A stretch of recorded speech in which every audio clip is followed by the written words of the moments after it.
Hello students, जय हिंद। आप सभी का दिव्यांश अकेडमी चैनल पर स्वागत है। आप लोग कैसे हैं? अच्छे हैं? आशा करते हैं आप लोग अच्छे होंगे। तो हमारा टॉपिक क्या चल रहा था? परसेंटेज। ठीक है, तो परसेंटेज टॉपिक पर हम कुछ क्वेश्चन और करेंगे।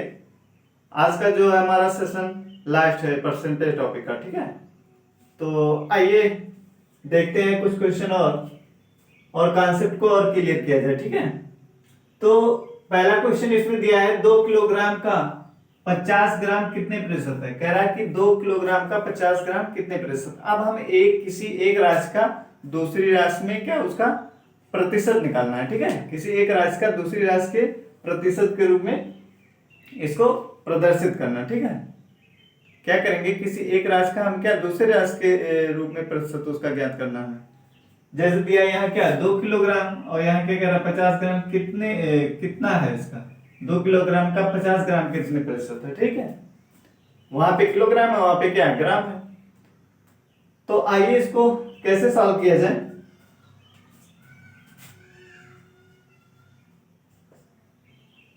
तो क्या करेंगे, हमें कह रहा है 2 किलोग्राम का 50 ग्राम कितने प्रतिशत है। तो बताइए क्या किया जाए, कितना होगा इसका 2 किलोग्राम का। तो 1 किलोग्राम बराबर कितना होता है बताइए। 1 किलोग्राम बराबर कितने ग्राम के होता है।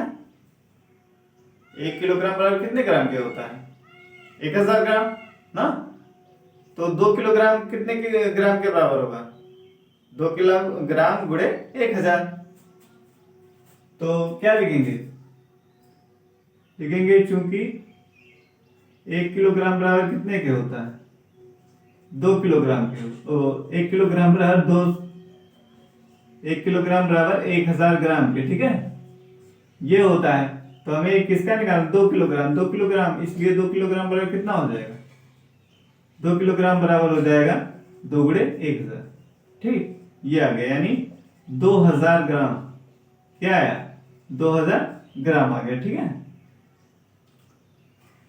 तो अब हमें इसका प्रतिशत निकालना कितना। कह रहा है कि 2 किलोग्राम का 50% कितने कितने प्रतिशत है। 50 ग्राम कितने प्रतिशत है। ठीक है, तो 2 किलोग्राम का तो क्या करेंगे 50 जिसका निकालना क्या उसको हमें कहाँ लिखना है, ऊपर लिखना है। ठीक है, तो हमारा अभीष्ट प्रतिशत कितना हो जाएगा, अभीष्ट प्रतिशत हो जाएगा किसको कह रहा है 50 ग्राम 2 किलोग्राम का। तो 50 ग्राम, ठीक, 2 किलोग्राम का तो क्या लिख देंगे 2000। 50 ग्राम हमें कितने पे चेक करना है 2 किलोग्राम। तो 2 किलोग्राम और गुणे क्या कर देंगे 100। ठीक, और यहाँ पे क्या लगा देंगे प्रतिशत लगा देंगे। क्या लगा देंगे प्रतिशत। तो कितना हो जाएगा, आइए इसको सॉल्व कीजिए। अब इसको देखिए 2 जीरो इसका 2 जीरो इसका क्या कैंसिल हो गया ना। सॉरी, यहाँ पे 50 ग्राम है। ठीक है, कितना है 50 ग्राम। तो जो 2 जीरो इसका कैंसिल हुआ 2 जीरो इसका, 1 जीरो इसका कैंसिल 1 जीरो इसका। तो कितना आया हमारे पास 5/2%। कितना है 5/2%। इसको यदि बराबर और इसको क्या करें सरल करें, यानी दशमलव में इसको लाएंगे तो कितना होगा 2 दूना 4, 1 आएगा। फिर दशमलव लगाएंगे तो जीरो बढ़ाएंगे 10 हो जाएगा, 2 पंचे 10, यानी कितना आ गया 2.5%। यानी 50 ग्राम जो है 2 किलोग्राम का कितना होगा 2.5% होगा। ऐसा समझ में। अगला क्वेश्चन है हमारा, एक गांव की जनसंख्या 950 है। क्या कह रहा है, एक गांव की जनसंख्या कितनी है 950 है। यदि उनमें से 150 व्यक्ति, ठीक है, यदि उनमें से 150 व्यक्ति निरक्षर हो, मतलब पढ़े लिखे नहीं है, ठीक है, निरक्षर हो, तो गांव में साक्षरता का प्रतिशत ज्ञात कीजिए। क्या कह रहा है कि गांव में कितने लोग हैं 950 लोग, जिसमें से 150 क्या है निरक्षर है। तो साक्षर वाला हमें क्या प्रतिशत निकालना है।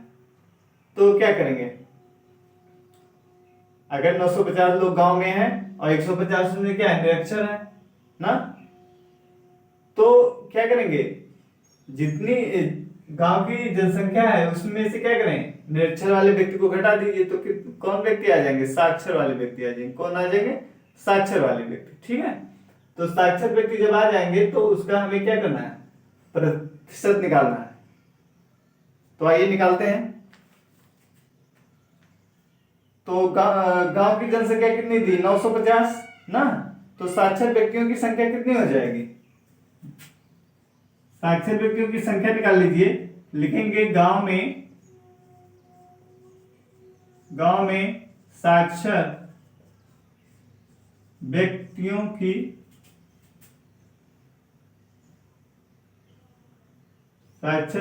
की संख्या कितना होगा? बोलिए। तो गांव में जो जितने लोग हैं उसमें से क्या करेंगे? निरक्षर वाले को घटा देंगे। तो कुल व्यक्ति कितने हैं गांव में? कुल व्यक्ति माइनस क्या करेंगे? निरक्षर वाले व्यक्ति। कुल व्यक्ति माइनस निरक्षर व्यक्ति। ठीक है, तो घटाइए। कुल व्यक्ति कितने हैं? 950 है। निरक्षर कितने हैं? 150। तो ये कितना आ जाएगा? 800 आ जाएगा। कितना आ जाएगा? 0 में से 0, फिर 5 में से 5 0 आएगा, फिर 9 में से 1 घटाएंगे तो कितना आ जाएगा? 8 आ जाएगा। तो कितना आ गया? 800। गांव में साक्षर व्यक्तियों की संख्या कितनी आ गई? कुल व्यक्ति जितने थे उसमें से हमने क्या किया? निरक्षर व्यक्ति को घटा दिया, तो हमारा साक्षर व्यक्ति जो है वो आ गया। ठीक है, आप क्या करेंगे? साक्षरता प्रतिशत ज्ञात करना है, तो यानी साक्षर व्यक्तियों की क्या हमें प्रतिशत निकालना है। तो आइए निकालते हैं। क्या करेंगे? अतः गांव में साक्षरता प्रतिशत बोलिए। जितने साक्षर है उसको क्या करेंगे? हमें ऊपर लिखना है। फिर क्या करेंगे? साक्षर व्यक्ति कितने हैं? 800। और निरक्षर कुल व्यक्ति कितने हैं? 950 ना। और इसको क्या कर देंगे? 100 से गुणा कर देंगे तो हमें ये यहाँ पे क्या कर देंगे? प्रतिशत लगा देंगे। क्यों? साक्षर व्यक्ति कितने आए थे? 800। और टोटल कुल व्यक्ति कितने हैं? 950 है। तो यही तो कह रहा है। तो गांव में साक्षरता प्रतिशत क्या कीजिए? तो 950 जो जनसंख्या है उसको नीचे लिखेंगे और ऊपर जो साक्षर व्यक्ति है उसको ऊपर गुणे 100 कर देंगे और प्रतिशत का चिन्ह लगा देंगे। कितना आ जाएगा? इसको हल कीजिए।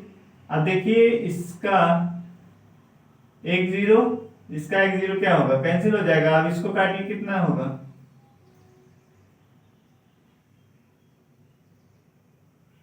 5 1 5 5 9 45। ठीक, 5 1 5 5 9 क्या हो जाएगा? 45 हो जाएगा। 5 1 5 घटाएंगे 4 आएगा, 5 घटाएंगे 45 हो जाएगा, यानी 5 9 45। फिर 5 दूना 10, ये हो गया। अब 19 से 16 बटे क्या आ जाएगा? 19 आ जाएगा। कितना आ जाएगा? 16 बटे 19 आ जाएगा। ठीक, इसको गुणा कर लीजिए। 1600 बटे 19, 2 शून्य शून्य 2 शून्य शून्य 2 8 16। आप 19 से क्या करेंगे? भाग दे दीजिए। 19 से भाग करेंगे तो कितनी बार जाएगा? 19 सत्ते 133, 19 सत्ते 152, 19 सत्ते 152, 152 160 में से घटाओगे तो कितना आएगा?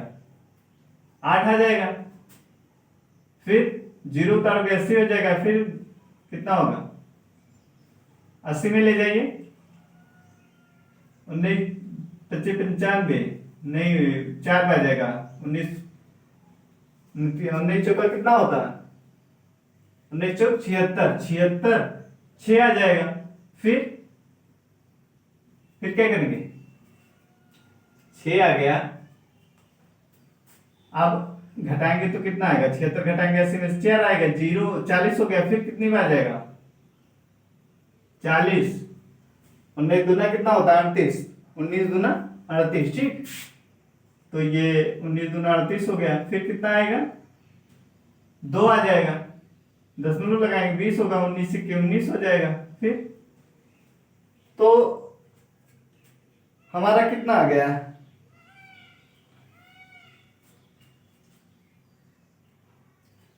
ये हमारा कितनी बार ले जा रहे हैं? 19 चौक 76, 19 25 95, 19 छक्का 19 सट्टे कितना होता है? 152। तो 160 में ले जा रहे हैं ना, 152 हो गया तो घटाएंगे कितना आएगा, 8 आएगा। 160 में से 152 घटाएंगे 8, जीरो उतारेंगे 80 हो जाएगा, 19 चौक 76। ठीक, अब ये कोई जीरो नहीं बच रहा है। 76 जब हो गया तो घटाएंगे कितना, 4 आएगा। तो दशमलव बढ़ाएंगे, जीरो बढ़ाएंगे देंगे कितना, 40 हो जाएगा। तो 19 दूना 38। ठीक, 19 दूना 38, 40 में से 38 घटाएंगे कितना आएगा, 2। फिर 2 जीरो बढ़ाएंगे 20 हो जाएगा, 19 से 19 मतलब तो कितना, 1 आएगा। फिर जीरो बढ़ाएंगे। ठीक है, तो हम दशमलव के 2 अंक तक, दशमलव के 2 स्थान तक हम ले जाएंगे भाग, उसके बाद क्या प्रतिशत लगा देंगे। तो बताइए कितना है, 84.21 है। कितना है, 84.21। ठीक है, तो इसमें क्या है, जितनी जनसंख्या थी उसमें से हमने क्या किया, निरक्षर व्यक्ति को घटा दिया तो हमारा साक्षर वाले व्यक्तियों की संख्या आ गई। साक्षर व्यक्तियों का प्रतिशत हमें निकालना है, तो क्या करेंगे, उसको ऊपर लिखेंगे और जितने गांव में कुल व्यक्ति हैं उसको नीचे लिखेंगे, गुणे 100 और प्रतिशत का चिन्ह लगा देंगे, फिर हमारा साक्षरता प्रतिशत आ जाएगा। ठीक है, अगला क्वेश्चन देखिए, दिया है पिछले वर्ष कोई वस्तु 350 रुपए में बिकती थी। पिछले वर्ष की बात कर रहा है, कितने में बिकती थी, 350 में, किंतु अगले वर्ष वो 420 रुपए में बिकती है। अगले वर्ष क्या कह रहा है कि वो 420 रुपए में बिकती है, इसके दाम में कितने प्रतिशत वृद्धि हुई, वृद्धि पूछ रहा है कितने प्रतिशत हुई है। ठीक, तो जो हमारा ये पिछले वर्ष का मूल्य है, इसको क्या है, इसको हम वास्तविक मूल्य मान लेते हैं। ये हमारा क्या है, वास्तविक मूल्य। वास्तविक मूल्य कितना है, 350 रुपए में बिक रही है। ठीक, फिर वर्तमान मूल्य क्या हो गया, या बढ़ा मूल्य,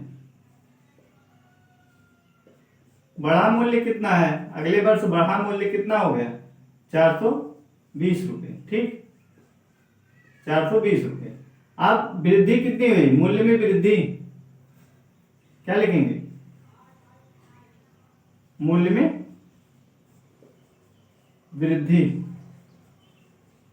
कितने की हुई, क्या करेंगे, 420 में से 350 को घटा देंगे तो आ जाएगा हमारा, जीरो में से जीरो घटाएंगे 0, और ये 12 में से 5 गया कितना, 7, और तो कितना गया, 70 रुपए आ गए। कितना आ गया, 70 रुपए। 70 रुपए की क्या हुई है, वृद्धि हुई है। क्यों, इतना समझ में आया, 70 रुपए की क्या हुई है, वृद्धि हुई है। कह रहा था पिछले वर्ष कोई वस्तु 350 में बिकती है, किंतु अगले वर्ष वो 450 में बिकती है, इसके दाम में कितने प्रतिशत वृद्धि हुई। तो देख रहे हैं पिछला, यानी इसको हम क्या मान रहे हैं, वास्तविक मूल्य। जो पिछले वर्ष बिक रहा था उसको वास्तविक मूल्य कितना है, 350। अगले वर्ष जो है उसको क्या, ये हमारा बढ़ा हुआ मूल्य है। क्यों, ये हमारा क्या होगा, बढ़ा हुआ मूल्य, इसी को या तो वर्तमान मूल्य मान लीजिए। तो 420 रुपए है। मूल्य में वृद्धि कितनी हुई है, इस वाले में से जो वर्तमान समय में इसका मूल्य है उसमें से क्या, पहले वाले मूल्य को घटा दीजिए। तो 420 में से हमने क्या किया, पहला वाला मूल्य घटा दिया 350, तो कितना गया, 70 रुपए। अब क्या निकालना हमें, इसके दाम में कितने प्रतिशत वृद्धि है, प्रतिशत वृद्धि हमें निकालनी। क्या निकालनी है, प्रतिशत वृद्धि। तो क्या करेंगे, अब निकालना हमें प्रतिशत वृद्धि। प्रतिशत वृद्धि कितनी हो जाएगी, लिखेंगे वृद्धि बटे वास्तविक मूल्य। वास्तविक मूल्य गुणे क्या कर देंगे, 100 कर देंगे और प्रतिशत का चिन्ह लगा देंगे। बोलिए समझ में आया कि नहीं। प्रतिशत वृद्धि निकालने के लिए क्या निकालेंगे, वृद्धि मूल्य में जो वृद्धि हुई है 70, ये इसको ऊपर लिखेंगे। वास्तविक मूल्य हमारा कितना, कितने पे बढ़ा था मूल्य, 350 पहले था तो बढ़ के क्या 420 हो गया था, तो 350 पे बढ़ा हुआ है। तो इस ये क्या हमारा वास्तविक मूल्य, इसको हम क्या बटे में लिखेंगे और फिर गुणे 100 कर देंगे और प्रतिशत का चिन्ह लगाएंगे। कितना आ जाएगा ये, हल कीजिए। अब इसको देखिए, एक जीरो इसका कैंसिल हो जाएगा और इस 7 एक कम 7 और 7 बचे 35। ठीक, 5 बार गया, आप क्या करेंगे, 5 दूना 10, तो कितना आ गया हमारा 20%। कितना आ गया 20%। तो ये क्या है, प्रतिशत वृद्धि है। बोलिए इतना समझ में आया कि नहीं, कितना आ गया 20% ना, समझ में आया। क्या किया गया, जो पहले का मूल्य था उसको हमें वास्तविक मूल्य मानना, जो अगला मूल्य हमारा वर्तमान समय में मूल्य है उसको वर्तमान मूल्य मान लीजिए या बढ़ा मूल्य मान लीजिए। तो बड़ा मूल्य हमारा 420 रुपये है। मूल्य में वृद्धि कितने की हुई? 420 में से क्या इसको घटाया तो 70 रुपया, पता चला कितना बड़ा है 70 रुपया। तो प्रतिशत वृद्धि निकाली, तो वृद्धि को हम क्या लिखते हैं? जो मूल्य में वृद्धि हुई इसको ऊपर लिखना है, वास्तविक मूल्य जो उसको नीचे लिखना है। गुणे 100 कर देंगे, प्रतिशत का चिन्ह लगाएंगे, इसको सॉल्व करेंगे तो हमें आंसर प्राप्त हो जाता है। ठीक है, अगला क्वेश्चन देखिए, दिया है एक वस्तु पर 800 रुपए का दाम छपा है। एक वस्तु पर कितने रुपए का दाम छपा है? 800 रुपए। बिक्री छूट के कारण यह वस्तु 700 रुपए में बेची जाती है। एक वस्तु का मूल्य कह रहा है कितना है, उस पे 800 रुपए छपा हुआ है। ठीक है, कह रहा है बिक्री छूट के कारण वो 700 रुपए में, उस पे छूट है कुछ, उसको कितने में बेच, छूट देने के बाद कितने में बिकती है? 700 रुपए में। ठीक है, मार्केट में आप जाते हैं तो कोई वस्तु क्या उस पे मूल्य कुछ लिखा रहता है, लेकिन उसमें कुछ छूट देने के बाद क्या, जैसे मान लीजिए 500 रुपए लिखा है तो छूट देने के बाद मान लीजिए आपका कितना 450 देना पड़ रहा है। उसी तरीके से भी है, छपा मूल्य कितना 800 है और छूट देने के बाद वो कितने में बिक रही है? 700 रुपए में बिक रही है। तो प्रतिशत कमी या प्रतिशत छूट निकालना है, मतलब वो जो छूट दिया गया है वो क्या हमें उसी का प्रतिशत निकालना है। तो देखते हैं छपा मूल्य कितना है। छपा मूल्य हमारा है 800 रुपये। ठीक, कितना है? 800 रुपये। और वस्तु कितने में छूट देने के बाद, छूट के बाद वस्तु का मूल्य, छूट के बाद वस्तु का मूल्य कितना हो जा रहा है? 700 रुपये में बेचा जा रहा है। कितने में? 700 रुपये में। क्यों? यही तो कह रहा है छपा मूल्य कितना 800 रुपये है, बिक्री छूट के कारण ये वस्तु 700 रुपये में बेची जाएगी। तो छूट के बाद वस्तु का मूल्य कितना है? 700 रुपये है। तो छूट कहें या कमी ना, क्या कहें?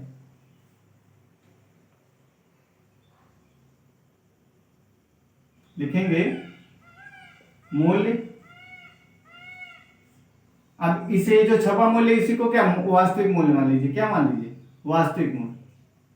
वास्तविक मूल्य। ठीक, ये हमारा छपा वाला मूल्य क्या है? वास्तविक मूल्य है। फिर छूट देने के बाद मूल्य इतना हो गया तो लिखेंगे वास्तविक मूल्य में कमी या छूट। ठीक, वास्तविक मूल्य में कमी या क्या छूट, कितने की? क्या करेंगे? वास्तविक मूल्य में से क्या कर देंगे? किसको घटाएंगे? ये जो छूट देने के बाद बेची जा रही कितने में? पहले छपा मूल्य 800 था, बेचा जा रहा है 700 रुपये में, तो घटाएंगे कितना आ जाएगा? 100 रुपये। तो वास्तविक मूल्य में कमी कितने की आ गई? 100 रुपये की, यानी 100 रुपये क्या किया गया? छूट। बोलिए, छपा मूल्य 800 रुपये था और छूट के कारण कितने में बेचा जा रहा है? 700 रुपये में। तो वास्तविक मूल्य हमने इसको क्या, छपा मूल्य को वास्तविक मूल्य मान लिया 800 रुपये। छूट के बाद वस्तु का मूल्य कितना हो गया? वस्तु का मूल्य हो गया 700 रुपये। तो वास्तविक मूल्य में कमी कितने की आ गई? 100 रुपये की, यानी छूट कितने का हुआ है? 100। तो अब हमें निकालना क्या? प्रतिशत कमी अथवा छूट। क्या निकालना? प्रतिशत कमी अथवा छूट। तो क्या लिखेंगे? जो छूट हुआ है, ठीक है, छूट को कहां पे लिखना है? हमें ऊपर लिखना है। छूट को कहां पे लिखना है? ऊपर। छूट हमारा जो रहेगा, छूट अथवा कमी, ये हमें क्या ऊपर लिखना है, और वास्तविक मूल्य हमें क्या करना है? नीचे लिखना है, वास्तविक मूल्य। ठीक, और गुणे क्या कर देंगे? 100 कर देंगे, और यहां पे हम प्रतिशत का चिन्ह लगा देंगे। कितना आ जाएगा? छूट कितना है? 100 रुपये का छूट हुआ है। छूट कितने का? यही तो 100 रुपये का हुआ है। वास्तविक मूल्य कितना? 800 रुपये। 100 से गुणा करना है, फिर प्रतिशत का चिन्ह लगाना है। कितना हो जाएगा? आप देखिए, इसका 2 जीरो, इसके 2 जीरो से क्या हो जा रहा है? कैंसिल हो जा रहा है ना। तो कितना आएगा? ये आ गया हमारा 100/8%। ठीक, अब इसको हम जब हल करेंगे तो कितना आ जाएगा? 8 के 8 2 आएगा, 0 उतारेंगे 20 हो जाएगा, 8 दूना 16। ठीक, 16 घटाएंगे 20 में से क्या 4 आएगा, 0 बढ़ाएंगे 40 हो जाएगा। तो फिर कितना हो जाएगा? 8 पंचे 40, यानी कितना आ गया? आंसर आ गया 12.5%। बोलिए समझ में आया कि नहीं? आंसर कितना आया हमारा? 12.5% आ गया। तो वास्तविक मूल्य जो था छपा मूल्य, उसको वास्तविक मूल्य माना गया। फिर छूट के बाद जितने में बेची जा रही है वो हमारा क्या है? छूट के बाद वस्तु का मूल्य कितना? 700 रुपये है। वास्तविक मूल्य में कमी या छूट कितना? क्या 800 रुपये था पहले, बेचा जा रहा 700 रुपये में, तो घटा देंगे इसको, कितना 100 रुपये की क्या आ गई? कमी या छूट। तो इसी का हमें क्या प्रतिशत निकालना था, तो छूट को ऊपर लिखा गया, वास्तविक मूल्य नीचे, गुणे 100, प्रतिशत का चिन्ह लगाया। ठीक, तो कुछ क्वेश्चन और करते हैं। इसी को क्या आप ट्रिक के रूप में भी याद कर सकते हैं कि यदि वृद्धि हो रही है, ठीक है, मूल्य में यदि वृद्धि हो रही है, ठीक, मान लीजिए कुछ मूल्य पहले था, फिर कुछ समय बाद क्या उसका मूल्य में वृद्धि हुई है, तो वृद्धि को हम लोग क्या लिखेंगे? ऊपर लिखेंगे। वृद्धि को क्या लिखेंगे? ये जो हमारा प्रतिशत वृद्धि है, वृद्धि को हमें क्या लिखना है? ऊपर लिखना है ना। और वास्तविक मूल्य कितना है? वास्तविक मूल्य हमें नीचे लिखना है। वास्तविक मूल्य क्या करना है? नीचे लिखना है। ठीक है, पहले वाला मूल्य जो होगा वो वास्तविक मूल्य होगा, उसको हमें नीचे लिखना है, गुणे 100 करना है और प्रतिशत का चिन्ह लगा देगा। आप इसको ट्रिक के रूप में भी लिख सकते हैं। ठीक है, अब इतना करने की जरूरत नहीं है। कॉम्पिटिटिव एग्जाम में क्या करेंगे? यही प्रतिशत वृद्धि याद रखेंगे, जितनी की वृद्धि रहेगी उसको ऊपर लिखेंगे और वास्तविक मूल्य नीचे, गुणे 100 सॉल्व कर देंगे तो आंसर प्राप्त हो जाएगा। ऐसे इसमें भी, इसको भी ऐसे याद कर सकते हैं। ठीक है, प्रतिशत कमी, प्रतिशत कमी। तो प्रतिशत कमी निकालने के लिए, प्रतिशत कमी या छूट निकालने के लिए हम क्या करेंगे? जो छूट है उसको क्या लिखेंगे? ऊपर लिखेंगे, और छूट यानी कमी, ठीक, उसको ऊपर लिखना है, गुणे क्या करना है? 100, और बटे में वास्तविक मूल्य लिखना है। क्या लिखना है? वास्तविक मूल्य। ठीक है, बस इसी में रख देंगे तो क्या आंसर प्राप्त हो जाएगा। समझ में आया कि नहीं? प्रतिशत कमी या छूट, क्या छूट को ऊपर लिखना है, वास्तविक मूल्य को नीचे लिखना है, और फिर गुणे 100 कर देना और प्रतिशत का चिन्ह लगा देना है।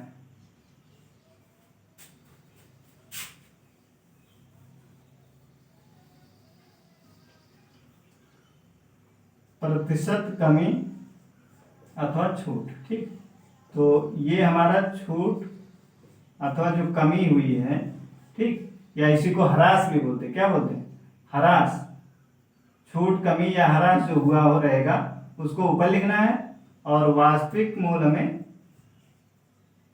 नीचे लिखना है और गुणे क्या कर देना? 100 कर देना है और प्रतिशत का चिन्ह लगा देना है। तो ये आप डायरेक्ट कर सकते हैं। ठीक है, इसको आप क्या कर सकते हैं? डायरेक्ट कर सकते हैं।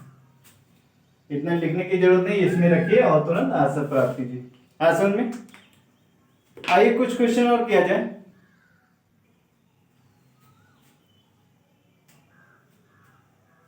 क्वेश्चन नंबर 5 हमारा दिया, कह रहा है कि 10,000 का 33 सही 1/3% का 0.5%। ठीक है, इसको सॉल्व करना। क्या कह रहे हैं? जैसे जैसे कह रहा है का मीन्स हम क्या बताए? का मीन्स क्या होता है? गुणा। का मीन्स क्या होता है? गुणा। ठीक है, तो इसको करते जाइए। इसको हम बराबर क्या कर सकते हैं?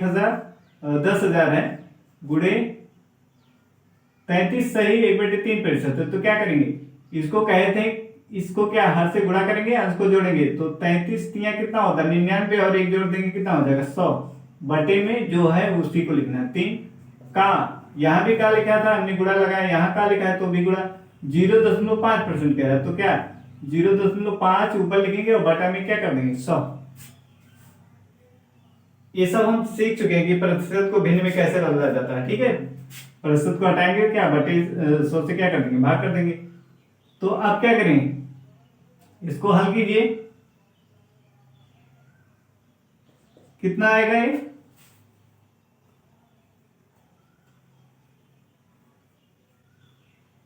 ये 0.15 है, ये 0.15 है। ठीक है, ये यहाँ पे क्या लिखेंगे? 0.15।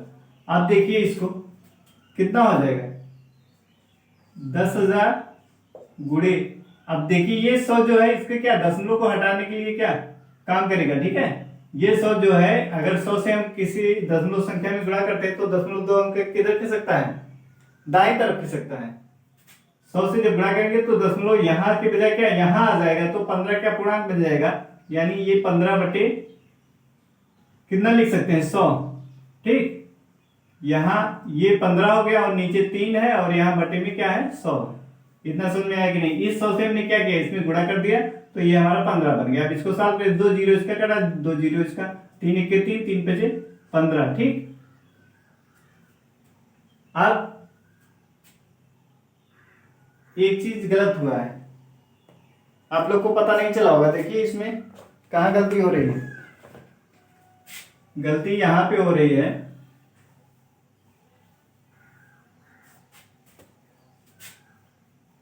इसको हमने कहा क्या 10,000 गुणे 33, इसको जब गुणा करेंगे 33 सही 1/3 है, का मीन्स गुणा होता है, गुणा का चिन्ह लगाया गया है। इसको गुणा कीजिए 33 3 99 और एक अंश जोड़ेंगे कितना 100/3, तो 100/3 और बटा में क्या प्रतिशत को हटाएंगे तो क्या 100 से क्या गुणा भी करते हैं ना, तो भाग करते हैं। जब प्रतिशत चिन्ह हटाएंगे तो क्या करते हैं 100 से भाग करते हैं। तो ये तो प्रतिशत चिन्ह, इसको हमने गुणा किया, फिर प्रतिशत को हटाएंगे तो क्या बटा 100 भी करना पड़ेगा। अब गुणे में इसको लिखिए 0.15 और प्रतिशत को हटाएंगे तो क्या बटा 100 से भाग करना पड़ेगा। अब इस 100 से क्या करिए, इसको पहले सही लिखिए 10,000 गुणे 100/3। अब कहे थे कि बटा 1 कर लेना, जब गुणे में लिखोगे तो 1 कहाँ ऊपर चला जाता है और ये 100 का गुणा यही नीचे पर ही होगा। ठीक है, नीचे होगा। अब 0.15/100। अब इसको क्या लिख सकते हैं, अब देखिए इस 100 से क्या है, इसका 2 जीरो कैंसिल हो जाएगा। क्यों, इस 100 से क्या कर दीजिए 2 जीरो इसका कैंसिल कर दीजिए। अब इस 100 का क्या है यहाँ गुणा कर दीजिए, कितना आ जाएगा, इस 100 का गुणा कर देंगे तो 15 आ जाएगा। ये 0.2 स्थान की इधर दाईं तरफ खिसक जाएगा तो 15 क्या पूर्णांक बन जाएगा। तो 15 बटे हम क्या लिख सकते हैं 100 और गुणे में 3 भी है, ये भी तो है 3। तो इस 100 से देखिए इसका 2 जीरो कटा तो कितना आ गया 15/3 आ जाएगा, या यहीं पे काट दीजिए इसको 3 एक 3, 3 बजे 15 तो कितना आ गया 5 रुपए। कितना आ गया 5 रुपए। ठीक है, 5 रुपये हमारा क्या है आंसर। तो समझ में आया कि नहीं। 1,000 का कह रहा था 33 से 1/3 का कह रहा था 0.15%। ठीक है, तो हमने क्या किया 1,000 का मीन्स होता गुणा, यदि यहाँ गुणा का चिन्ह करेंगे इसको पहले तो क्या साधारण भिन्न में बदलेंगे, 33 3 99 और एक अंश है तो जोड़ेंगे कितना 100 हो जाएगा बटे 3 और प्रतिशत को हटाते तो क्या 100 से भाग करते हैं। ऐसे यहाँ गुणे का है गुणा, इसका प्रतिशत हटाने के लिए क्या 100 से भाग करना पड़ेगा। फिर यहाँ क्या किया गया है, इसका 2 जीरो इसका 2 जीरो कैंसिल किया, इस 100 से इसमें गुणा किया गया तो 2 अंक पे क्या 2 स्थान पे दशमलव लगा है तो ये दशमलव इधर खिसक जाएगा तो 15 का पूर्णांक बन जाएगा। ठीक है, तो 15 बटे ये 100 था हमारा, इसको लिखा और 1 गुणे में 3 था इसको लिख लिया। फिर इसका 2 जीरो इसका कट गया, फिर क्या फिर 3 एक 3, 3 5 15 कितना आ गया 5 रुपए। ठीक, ऐसा में अगला क्वेश्चन देखते हैं। एक गेहूं के भाव में 20% कमी आने पर इसका भाव 80 रुपए प्रति क्विंटल हो गया, इसका प्रारंभिक भाव क्या था। गेहूं के भाव में कह रहा है कि 20% कमी आने पर इसका भाव 800 रुपए प्रति क्विंटल हो गया है, इसका प्रारंभिक भाव क्या था। तो क्या करेंगे, प्रारंभिक भाव तो हमें पता नहीं है तो क्या है ये निकालना। मान लेंगे माना गेहूं का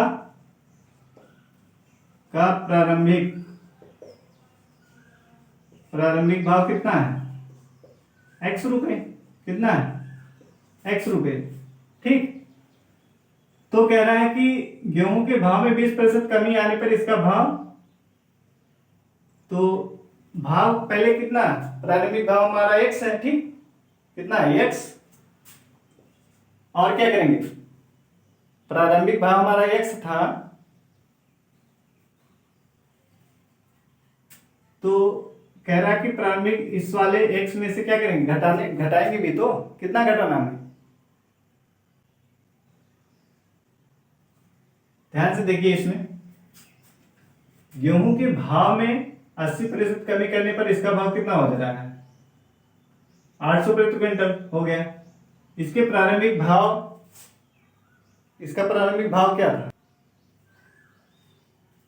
इसका प्रारंभिक भाव जो है, माना गेहूं का प्रारंभिक भाव कितना है, 100 रुपये प्रति क्विंटल है। क्या है? प्रति क्विंटल। ठीक है, 100 रुपये प्रति क्विंटल।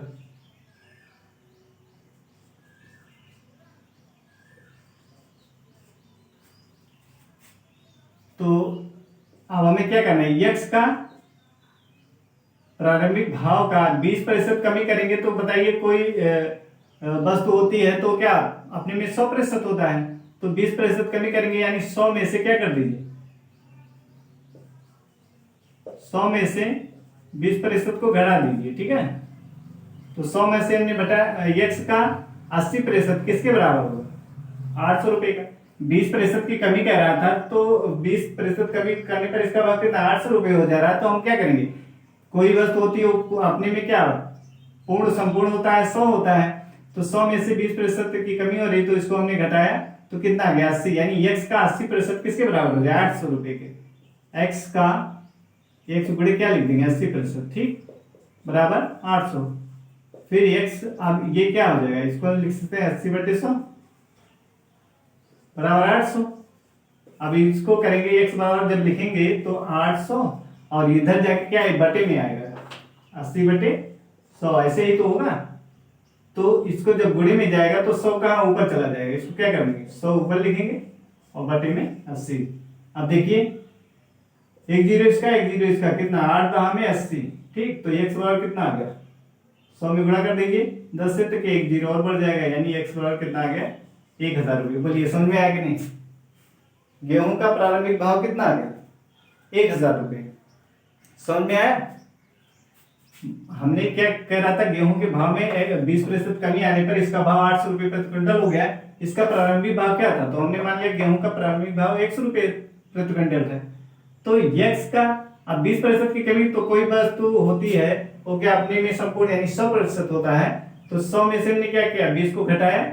ठीक, तो 20 को घटाया तो कितना आ गया, 80%, यानी यक्स का 80% बराबर किसके, 800 रुपये के। तो 800 रुपये के बराबर है। तो हमने इसको फिर क्या सरल किया, और फिर हमें प्राप्त हो गया कि गेहूं का भाव कितना है, 1000 रुपये।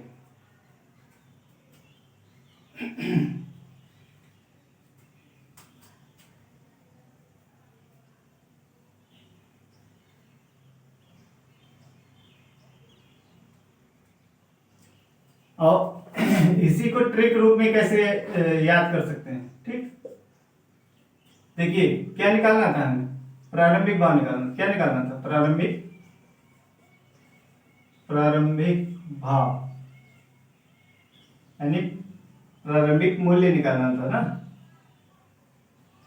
प्रारंभिक भाव। तो इसको ऐसे भी याद रख सकते हैं, जितने की कमी हो रही है उसको ऊपर लिख दीजिए, कितने की, जितने की कमी हो रही है उसको क्या कर दीजिए,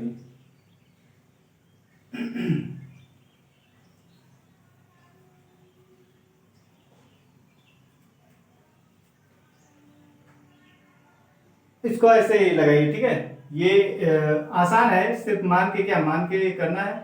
मान लिए, फिर इसको सॉल्व किए तो आ गया। ठीक है, इसमें नहीं बन पा रहा है, और छोटा भी इसको कर सकते हैं, इसमें कोई दिक्कत नहीं। ठीक है,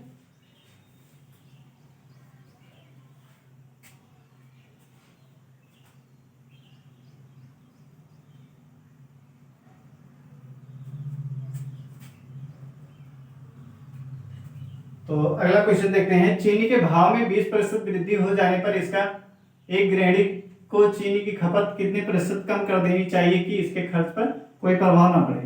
बोलिए, चीनी के भाव में कह रहा है 20% वृद्धि हो जाने पर एक गृहिणी को चीनी की खपत में कितने प्रतिशत कम कर देनी चाहिए कि इसके खर्च पर कोई प्रभाव ना पड़े। तो इसको देखिए, ट्रिक पे कैसे लगा सकते हैं। वृद्धि कितना दे रहा है, वृद्धि जो दिया है 20% दिया है, यही तो कह रहा है 20% वृद्धि हो जाने पर। तो क्या करेंगे, वृद्धि को हम ऊपर लिखते हैं, वृद्धि को कहां पे लिखेंगे, ऊपर लिखेंगे। तो हमारा इसका अभीष्ट प्रतिशत कितना आ जाएगा, कितने प्रतिशत कम कर देंगे। तो अभीष्ट प्रतिशत अगर निकालेंगे इसका, तो 20% जो दिया है उसको ऊपर लिखिए। कहां पे लिखना, ऊपर। और फिर कोई वस्तु क्या होती है, पूर्णतः 100 होता है ना, तो 20 को हमने ऊपर लिखा, फिर 100 में क्या करेंगे, 20 को जोड़ेंगे और गुणे यहाँ पे क्या कर देंगे 100, और फिर क्या करेंगे प्रतिशत का चिन्ह लगाएंगे। ठीक, इतना समझ में आया कि नहीं? क्या करेंगे, जो वृद्धि हो रही है उसको ऊपर लिखना है, फिर हमें क्या कर देना 100 प्लस 20। ठीक, जितने की वृद्धि हो रही थी उसको ऊपर, फिर वृद्धि को क्या 100 में जोड़ के लिखना है यहाँ पे, क्योंकि कोई वस्तु क्या अपने में 100 यानी अपने में संपूर्ण क्या 100 होता है, 100% होता है, तो 100 में क्या हमने 20 को जोड़ा और फिर गुणे 100 किया और प्रतिशत का चिन्ह लगाया। अब इसको सॉल्व कर दीजिए, आंसर आ जाएगा। कितना आएगा ये 20/120 गुणे 100, इसको काटिए कितना होगा। अब देखिए इसको 20 से किससे काट दिए 0, फिर 2 1 2 2 6 12।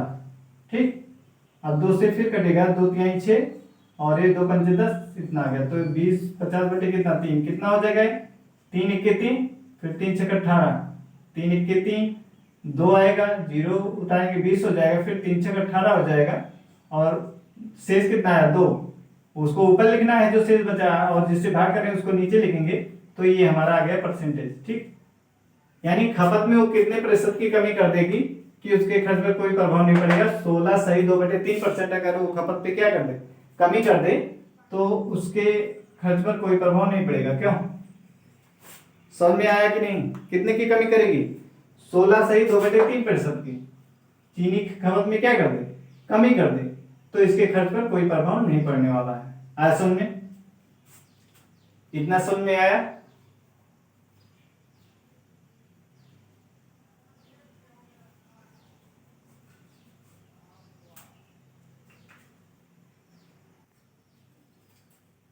तो आंसर हमारा आ गया क्या 16 सही 2/3%। ठीक है, तो अब हमारा प्रतिशत यानी प्रतिशतता जो है परसेंटेज का टॉपिक क्या होता है कंप्लीट होता है। अब हमारा नेक्स्ट सेशन यानी नेक्स्ट वीडियो जो है वो लाभ और हानि इस टॉपिक पर आएगा। ठीक है, तो ये भी टॉपिक क्या है कॉम्पिटेटिव एग्जाम के लिए बहुत ही इंपॉर्टेंट है। ठीक है, यहाँ से भी क्वेश्चन पूछे जाते हैं, तो इसका हम बेसिक सीखेंगे। ठीक है, अभी हम लोग क्या कर रहे हैं बेसिक सीख रहे हैं।